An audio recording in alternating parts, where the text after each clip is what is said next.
So today I'm going to tell you about an important character and actually a very impactful one in Indonesian physical revolution to gain independence. The first story is firstly mainly Japan got a problem with the old nations, and then America just cut off their connection. Japan is in big problem and they decided to go rampage and attack the Southeast Asia, and then they got into this point where they become a was a big problem to every country that got inflicted by Japan. So the story is how Indonesian independence become known worldwide is firstly actually is from, so just say it from where the independence started. So the independence started is actually the progress started after the first bomb is dropped at Hiroshima named Little Boy at 6 August 1945. This bomb is very impactful, and Japan actually underestimate America power maybe a little bit, so that knowing this, Japan's at disadvantage. And also there's some intels and information gatherers, and so, the Indonesians know that this bomb has been dropped, and then Japan is at risk of losing the war. So they actually changed the organization from Dokuritsu Junbi Kosakai into PPKI, which is pretty much the same thing.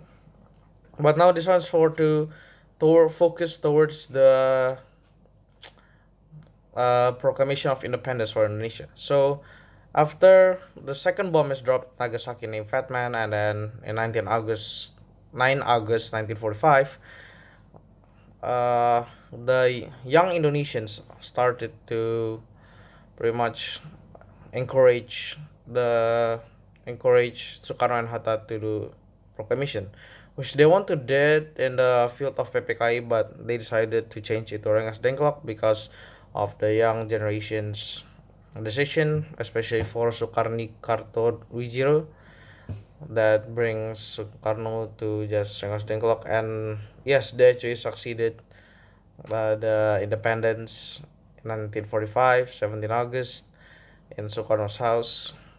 And yeah, but how the question is, how does the independence spread out throughout the country? That's the main question. And how does the independence spread out to the country and to the worldwide very quickly? Like Japan may surrender the war, but their areas are still theirs because yeah, there's still Japan's army in the area, and then they just want to secure Indonesia, of course. So how does this proclamation can be spread out like that? So the story is there's a man named Shahruddin. So the Shahruddin got the script and the news for uh, the head of the Domi radio station, or Hoso Kanri Kyoko in that station name, which the head is actually Waidan B. Palenewen. So Shahruddin brings the script made by Adam Malik to actually speak and tell the whole country about the news that Indonesia have become an independent country. So how does Shahruddin do it? Well, there's a lot of Japan right there, Japanese army. Shahruddin actually being a pretty nice, agile little guy. He jumped over the fences and to give the script to Widen people now and quietly uh, at noon. That's like sometime after the proclamation of independence. So after Widen people now and got the news and understands the situation that Indonesia have won, Widen people commanded F was to help him to proclaim it the independence throughout the country.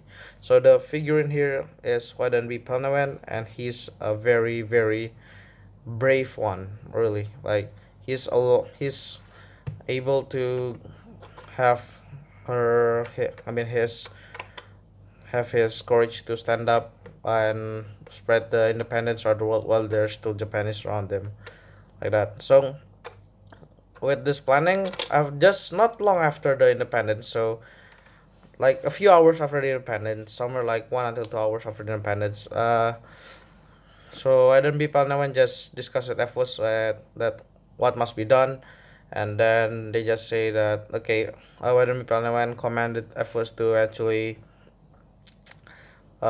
spread the news about the proclamation thrice, read it thrice, with 30-minute gaps every time they read it. So in the first time they read it, it's practically free, free, just nothing happened at that time. And the second time, after they read it, a Japanese army came into the radio station where they both are, and spouted some anger to them, like, why are you doing this?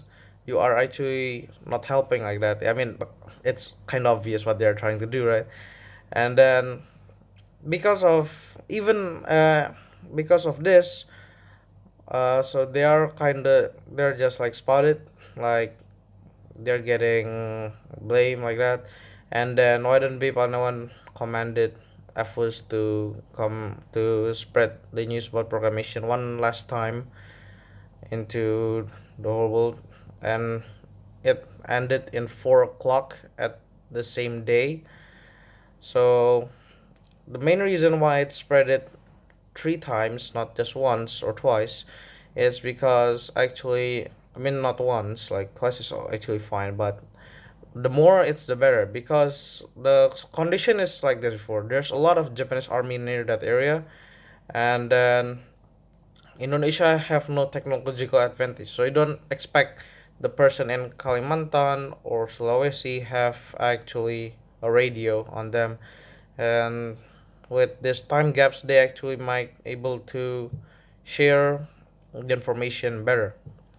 So just after well the third proclamation, the third broadcast has been done and have been aired, the Japanese army now actually like insists, like, okay, like they say something like, okay, you're now going to say that proclamation is a mistake and it's a fluke because like Japan doesn't want the world to know that, right? Of course, it's very very clear. Like, but why don't be Palenewen being himself? He just rejected the offer, and then he got kicked out. Of course, he's gonna get kicked out by the Japan army right there, and all of the crew got kicked out, and the place is finally sealed in 20 August 1945, which makes it inaccessible. But the story doesn't really end there, because the worker, one of the broadcaster right there, made a makeshift radio named Yusuf Ronodipuro. He made a makeshift radio and he continues spreading the news, like uh, worldwide, and also to the country at the same time, without the Japanese pretty much knowing. They also make like a slogan, like independence or die, like a lot of that. They paint it all in the roads, and just to totally ensure that all the country know that English have won, Japanese has lost, and we are free like that. But despite this, Dipuro is the one that actually spread it out there worldwide mostly. But actually the one that must be thankful for is actually Waidan Palenewen, because he practically just share the independence news very very quickly, with a lot of cautions and nice pretty much thinking. So yes, that's it for Waidan Palenewen, or pretty much we call it the first broadcaster of Indonesian independence throughout the country.